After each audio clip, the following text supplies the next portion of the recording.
예산은 메시지입니다. 정부가 국민에게 정책을 전달하는 데 가장 강력한 수단이죠.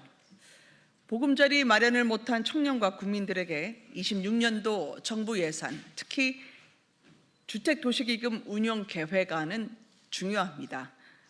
청년들은 내 집 마련을 원하고 전세라도 얻어서 주거 사다리가 이어지길 또한 절실하게 원하고 있습니다. 주택운용기금 계획안을 제가 한번 봤습니다. 그런데 메시지가 분명하더군요. 분양받지 말고 임대받아라. 전세 가지 말고 청년들은 월세 가라. 신혼부부, 생애 첫 집을 원하는 청년들의 바람을 무시하고 국민의 선택권을 정부가 강제하고 있습니다. 이는 시장과 맞서는 예산, 국민과 싸우겠다는 예산입니다. 청년들이 주로 의탁하는 디딤돌, 버팀목 대출 등 주택구입, 전세자금 대출이 14조 원에서 10조 3천억 원으로 26% 삭감됐습니다. 집을 살 때 지원받는 분양주택 지원도 1조 4천억 원에서 무려 70%가 삭감된 4천억 원입니다. 제가 제 눈을 의심을 했습니다. 임대주택 지원금은 22조 7천억 원으로 올해 15조 4천억 원에서 무려 7조 이상 늘어났습니다. 이 중 다가구 매입은 2,700억 원에서 5조 6천억 원으로 무려 1964%가 폭증했습니다. 정책 대출의 가장 큰 수혜층은 원래 청년층이었습니다. 아무리 2차 보전 지원으로 보완한다 해도 정책 대출 자체를 줄인 만큼 청년층의 주거 지원은 전세 대신 임대, 또 월세로 몰릴 수밖에 없습니다. 정부의 규제지역 선포로 청년들은 대출도 받지 못하고 이사하는 것도 마음대로 하지 못합니다. 10.15 대책 9월 주택 동향 통계를 빠뜨린 건 의도성이 있다는 지적을 본 의원이 한 바 있습니다. 9월 통계가 들어갔다면 포함되지 않았을 서울과 경기 10개 지역 주민과 청년들이 재산권 거주 이전 자유침해를 받고 있죠. 국토부는 그간 대책 공표 전 통계를 사용할 수 없었다고 했지만 본 의원이 데이터처에 문의한 결과 적법한 업무 수행을 위해서는 활용이 가능하다는 답변을 받았습니다.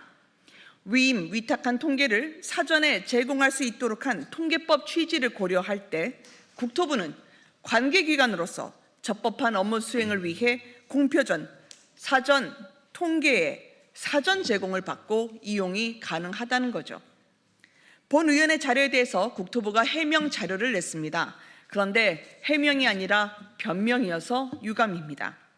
민간인에겐 제공하면 안 된다는 엉뚱한 자료를 배포하면서 논점을 회피하고 있습니다. 국민의 재산권과 거주 이전의 자유를 제한하는 투기과열지구를 지정할 때는 법적 필수 요건인 통계가 필요한데 그 통계에 변화가 생긴 겁니다. 그러면 주정심위원장이자 정책결정권자인 국토부 장관이 판단해서 대책을 재설정할 수 있는 거였습니다. 그런데 대책 발표 하루라도 늦출 수 있었지만 국토부 장관 그렇게 하지 않았죠. 그리고 나서 이제 와서 의사결정기구도 아닌 의견 수렴 절차에 불과한 주정심 외부위원들에게 공개할 수 없었다는 궤변은 이치와 맞지 않습니다. 몸통이 꼬리를 나무라는 격이죠. 주택정책심의위원회 즉 주정심은 국토부 소관위원회로서 주거정책에 관한 주요 사항을 심의하기 위해 설치했는데 이 위원들을 직접 국토부가 위촉한 만큼 민간인으로 봐야 할지는 다툼의 여지가 있습니다.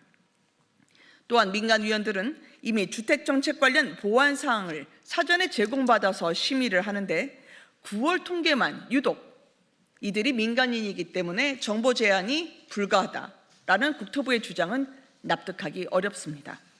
국토부 편의에 따라서 그때는 틀리고 지금은 맞다. 이 부분은 법적인 검토를 거쳐서 사실관계를 명확히 할 예정입니다. 국토부의 추진으로 난데없이 투기과열지구로 된 곳들이 있습니다. 마른 하늘의 날벼락이죠. 서울 도봉, 은평, 중랑, 강북, 금천구, 그리고 경기 성남, 수정, 중원, 의왕, 수원 8달, 수원 장안 등 무려 10개 지역이 포함돼서 헌법상 보장된 국민의 권리와 자유를 침해받고 있습니다. 국토부는 10.15 대책 실책을 덮겠다고 엉뚱한 해명제를 내놔서 국민의 눈과 귀를 가릴 생각하지 말고 지금이라도 규제지역 적용을 철회해야 합니다. 실수를 인정하는 것은 결격 사유가 아닙니다. 용기 있는 결정입니다.